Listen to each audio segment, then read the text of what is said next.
안녕하세요. 잠잘 자는 나차입니다.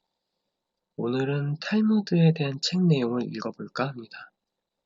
탈무드에서 가장 읽어주고 싶은 내용을 읽어보겠습니다. 사람의 가치. 허름한 옷차림의 가난한 학자 둘이서 이 고장 저 고장으로 여행을 하고 있었다. 한 고장에 도착했을 때 그들은 먼저 부잣집 문을 두드리며 재워달라고 부탁했다. 그러나 부자는 두 사람의 행색을 훑어보고 거절했다. 두 사람은 결국 그 고장의 자선가 집에서 머물게 되었다. 1년의 세월이 흘러 두 사람은 아주 고명한 학자가 되었다. 두 사람은 또 함께 여행을 가다가 전에 왔던 고장에 이르렀다. 마침 그들을 거절했던 부자를 만났다. 부자는 두 사람이 타고 있는 말이 훌륭한 종자라는 것을 알아차렸기 때문에 감동하고 또 두 사람이 매우 고명한 학자임을 알고는 재워주겠다고 자청했다. 그러자 두 사람은 부자의 제의를 한마디로 거절했다. 부자는 자기 집이 그 고장에서 제일 훌륭한 집이며 그 고장을 대표하여 손님을 유숙시키고 있다고 덧붙였다. 두 학자는 이렇게 말했다. 그렇다면 그 말씀이 고마우니 이 말을 재워주셨으면 합니다. 말을? 당신들은 왜 싫다는 거죠? 실은 우리들을 1년 전에 가난하고 이름도 없었던 시절에 이 고장을 지나게 되었는데 당신 집 문을 두드렸다가 거절당한 일이 있습니다. 지금은 우리들의 좋은 옷차림과 훌륭한 말을 보고 재워주시겠다고 하는 것이지요. 그러니 이 두 마리의 말을 하룻밤 묵게 해주셨으면 합니다. 꼬리와 머리. 뱀의 꼬리는 틈만 나면 불평을 일삼았다. 언제나 머리가 가는 대로 따라다녀야 했기 때문이다. 결국 어느 날 꼬리가 머리에게 투명스럽게 말했다. 왜 난 언제나 내 꽁무니만 맹목적으로 따라다녀야 하고 넌 언제나 나를 마음대로 끌고 다니는 거지? 이건 너무 불공평해. 나 역시 뱀의 일부분인데 언제나 노예처럼 끌려다니기만 해야 한다는 건 말이 안 되잖아. 넌 앞을 볼 수도 있고 눈도 없고 위험을 분간할 귀도 없고 행동을 결정할 두뇌도 없잖아. 결코 난 나 자신을 위해서 그러는 게 아니라 너를 위해서 언제나 봉사하고 있는 거야. 꼬리가 큰 소리로 비웃으며 말했다. 그따위 말은 질리도록 들어왔어. 어떤 독재자나 폭군도 모두 백성을 위한다는 명목으로 제멋대로 행동들 하고 있지. 머리는 하는 수 없이 한 가지 제안을 했다. 그렇다면 내가 하는 일을 너가 한번 맡아보렴. 꼬리는 몹시 기뻐하며 앞에 나서서 먼저 움직이기 시작했다. 그러나 얼마 못 가서 뱀은 강물에 빠지고 말았다. 가든 노력 끝에 뱀은 겨우 강물에서 빠져나왔다. 그런데 또 얼마 가지 않아 뱀은 가시덤불 속에 들어가고 말았다. 빠져나오려고 애를 쓰면 쓸수록 뱀은 가시에 점점 더 찔려 상처투성이가 되었다. 머리의 도움으로 간신히 빠져나온 꼬리는 앞장서서 나가다가 이번에는 불 속으로 들어가고 말았다. 몸이 뜨거워지자 꼬리는 두려움에 떨었다. 다급해진 머리는 필사적으로 빠져나가려고 했으나 때는 이미 너무 늦어 있었다. 꼬리와 함께 머리도 불에 타버리고 말았다. 셋째 딸의 험담. 어떤 호라비가 셋 딸과 함께 살고 있었다. 그는 딸들의 나이가 들수록 근심이 쌓이기 시작했다. 딸들이 모두 외모는 아름다웠지만 각자 하나씩 단점을 갖고 있었기 때문이다. 첫째 딸은 게으름을 피우고 둘째 딸은 남의 것을 자주 훔쳤으며 셋째는 남을 험담하는 결점이 있었다. 한편 이웃마을에 아들 삼형제를 둔 부유한 사람이 있었다. 그가 셋 딸의 아버지에게 자기 아들들과 혼인을 시키자고 청해왔다. 셋 딸의 아버지는 딸들의 결점을 조심스럽게 고백했다. 그러자 그는 자기가 책임지고 버릇을 고쳐놓겠다고 약속했다. 마침내 세 자매와 세 아들은 결혼을 했다.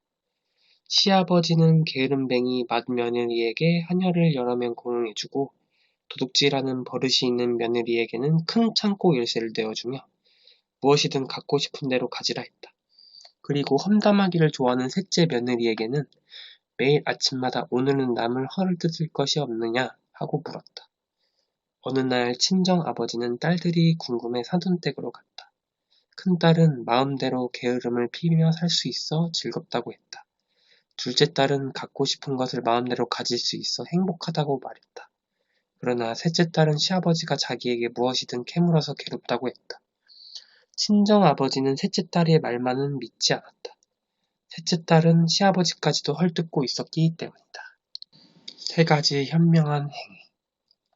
평소 자식에게 세 가지 현명한 행위를 해야만 유산을 물려주겠다고 말해오던 어떤 학자가 있었다. 그런데 그만 여행하는 도중에 병이 들어 여관의 침대에 눕게 되었다. 그는 자신이 살아날 가망이 없음을 알고 여관 주인에게 유언을 했다. 이제 곧 난 죽을 거요. 내 사망 소식을 듣고 자식이 찾아오거든 내 소지품을 전해주시오. 하지만 세 가지 현명한 행위를 하지 않거든 절대 내 소지품을 주어선 안 됩니다. 난 늘 내 자식에게 그렇게 말해왔었으니까요. 학자가 죽자 여관 주인은 학자의 아들에게 소식을 전했다. 그러나 학자의 유언대로 여관 위치는 알려주지 않았다. 아들은 아버지의 사망한 마을로 찾아갔다.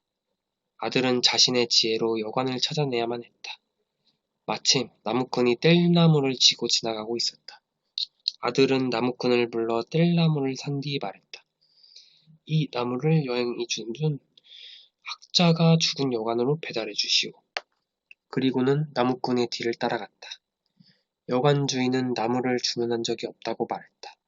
그러자 나무꾼은 뒤에 있는 아들을 가리키며 말했다. 아닙니다. 저 젊은이가 이 나무를 사서 전해주라고 했습니다. 이것이 그의 첫 번째 현명한 행위였다. 여관 주인은 죽은 학자의 아들을 저녁 식사에 초대했다. 식탁에는 주인 부부와 각각 2명의 아들과 딸, 모두 7사람이 앉았다. 음식은 5마리의 비둘기 요리와 1마리의 닭 요리가 나왔다. 주인이 말했다. 자, 그러면 이제 음식을 모두에게 분배해 주시지요. 아닙니다. 그건 주인께서 나누어 주시는 것이 좋을 것 같습니다. 아닙니다. 당신이 손님이니까 당신 좋을 대로 나누어 주십시오. 그리하여 그는 음식을 나누어 주기 시작했다. 우선 비둘기 1마리를 2 아들에게 주고 또 1마리는 2딸, 그리고 또 1마리는 주인 부부에게 나머지 2마리는 자기 몫으로 놓았다. 이것은 두 번째 현명한 행위였다. 그러나 주인은 몹시 못마땅한 표정이었다. 그는 닭 요리를 나누기 시작했다. 우선 머리를 떼어 주인 부부에게 주고 2 다리를 2 아들에게, 2 날개는 2 딸에게, 그리고 나머지 큰 몸통은 자기 몫으로 놓았다. 그의 세 번째 현명한 행위였다. 그러나 주인은 화를 참지 못해 소리쳤다. 당신네 마을에서는 이렇게 해요? 비둘기 요리를 나누어 줄 때는 참았지만 닭 요리를 나누는 걸 보니 더 이상 못 참겠군. 도대체 이렇게 예의 없는 행위는 어디 있는고? 죽은 학자의 아들은 말했다. 전 애당초 음식 나누는 일을 거부했지만 주인께서 부탁하시기에 최선을 다해 나눈 것입니다. 그러면 제가 나눈 뜻을 말씀드리지요. 주인과 부인, 비둘기 1마리를 합쳐 셋이고 2 따님과 2 비둘기는 1마리를 합쳐 셋이고 비둘기 2마리와 나를 합쳐 셋이니 이보다 더 공평하게 나눌 수는 없을 것입니다. 또한 주인 부부께서는 집안의 우두머리이시므로 닭의 머리를 드렸고 2 아드님은 집안의 기둥이므로 다리를 주었고 2 따님은 머지않아 날개가 돋아 시집갈 것이므로 날개를 주었습니다. 그리고 저는 배를 타고 이곳에 왔고 또 배를 타고 돌아가야 하기 때문에 배처럼 생긴 몸통을 가진 것입니다. 노염을 푸시고 이제 제 아버지의 유산을 내어주시지요. 여러분, 잘 들으셨나요? 탈무드의 명언 한마디로 오늘을 마무리하려고 합니다. 인간은 3개의 이름을 갖게 된다. 태어나서 부모가 지어준 이름과 우정어린 친구들이 불러주는 이름, 그리고 셈이 끝났을 때 얻어지는 명성이 그것이다. 오늘 하루도 수고하셨습니다.